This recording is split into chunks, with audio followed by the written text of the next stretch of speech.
Yo, it's Big Ant, the spokesman, man. We back. Another edition of Urban Politicians TV, UPTV. Make sure you stay on your pivot at all times, man. Had to come tap in as the day before yesterday, it was breaking news that Drake had dropped his lawsuit in New York against his record label UMG and Spotify, and things were going to be only focused on the one in Texas. But that very next morning, it was also breaking news, which was yesterday, that Drake had officially filed a lawsuit against UMG for defamation of character for pushing, promoting, and marketing Not Like Us the way they did during the Kendrick Lamar battle. And they got the lawsuit all over the internet, all over Twitter. If you want to read the details, it's like a whole lot of pages. They have everything in there, from the way the song was marketed to YouTubers and streamers allowing them to push and promote the song without the videos being demonetized with the copyright stuff.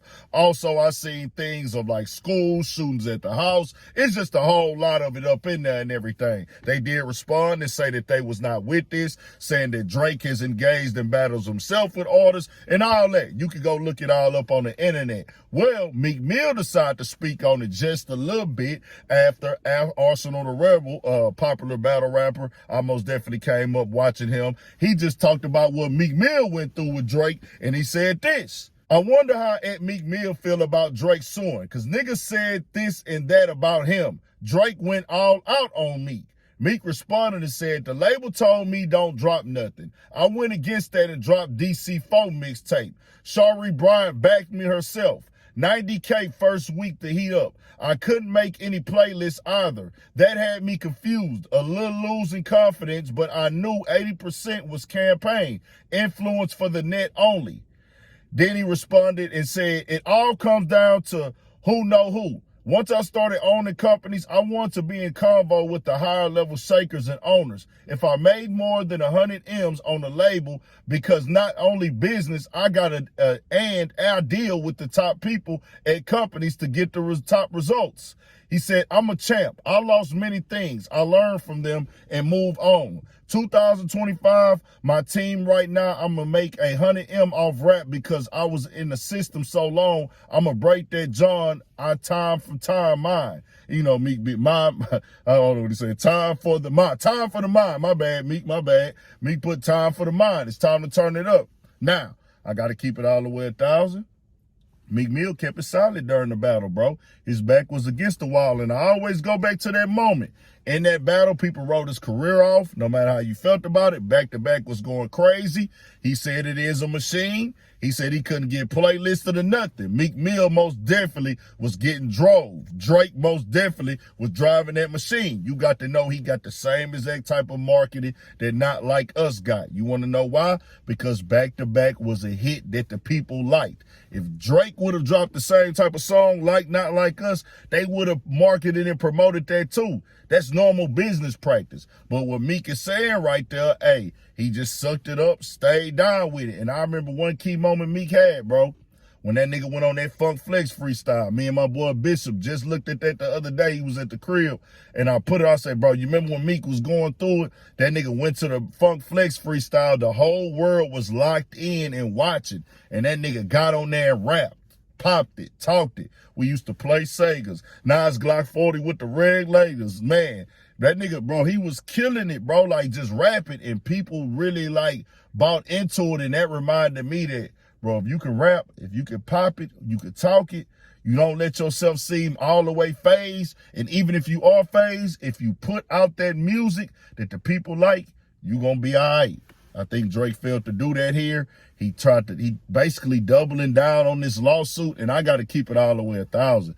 This ain't what we do in the culture, bro. This ain't how we move. This ain't a part of the game, dog. When you went out there yourself, even his label has said that we've supported Drake in these rap battles. We've put it on, but we put it behind Drake for rap battles. He's engaged in these things in his career. So for him to come with this now, what are we really saying? And my thing is this: he went at Kendrick Lamar too. He talked about the man family. You talked about his girl. You said his kid was his partner kid. That's mocking his son and his girl. Then you said that he was molested on the Heart Part 6 as well. So then you call him an abuser. Like, you put narratives out there on him too. I think his was way more catchier. It hit more. People gravitated to Not Like Us. No matter what type of money they put behind the song with the marketing, that song was a hit off the first listen. Drake even said it himself that he had one. When he listened to it, it's like, hey, I ain't gonna lie, that one you just dropped, it would be a real banger, bro. It would slap, real bop if you wasn't on there talking a bunch of BS. But it's like, hey, bro, we heard that the first time. I was like, hold on, this is one of them ones. Everybody started chanting it. The kids got involved. Bro, you can't deny the impact of the song. The label can't make it have an impact. They can put it in our face, try to force it on us. We either gonna like it or we ain't. And the people liked it, bro. And I don't make the final decision. The people do. They know it word for word. It just is what it is. So to see him do this when he begged Kendrick Lamar to rap, you was taunting him, dissing him online, posting his homies and stuff like that. Drake was unexpected. And Drake was really cool with this in the beginning. He didn't like it, but what he didn't like was the after results of it. How everybody got behind it and was supporting it. Even him going at LeBron James. That's because after the battle was over, he seen that, hey, ain't nobody being loyal to me, including the record label. They wasn't loyal to me. When it was going on, he was cool. But afterwards, he's starting to see, like, this is carrying on. They steady playing this song.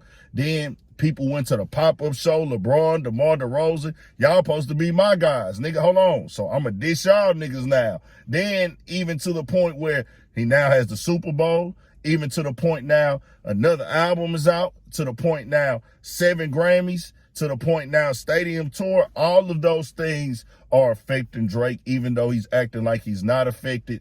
And for him to go on these streams and pop it and talk it at these point times or get on social media and act away, I just got to call a spade, bro. This is the most uncultured, un-hip-hop thing that I've ever seen. I have to keep it all the way 1,000, bro, because you putting this in a lawsuit going at the label when we know that you wanted this battle. You went at Dog too, and he not suing you. It's just simple and plain, but y'all call it what y'all want to call it. And then hearing the anti-Semite convo in there, and I'm like, dang, bro, that's like you separating, kind of choosing a side, which you mix with what you mix with, and that ain't your choice. That's not an issue. It's about how it's like, well, hold on, bro, what you mean? Kind of, you gonna go at Dog for what the fans is saying or what they taking from it or they reaction from it? Nah, that ain't it, bro. And then it's like, but you say nigga, though. He say nigga. So it's like, you say nigga. That's just crazy. But tell me what y'all think. We got more coming, more videos, all that for Shit Show. Stay on your pivot.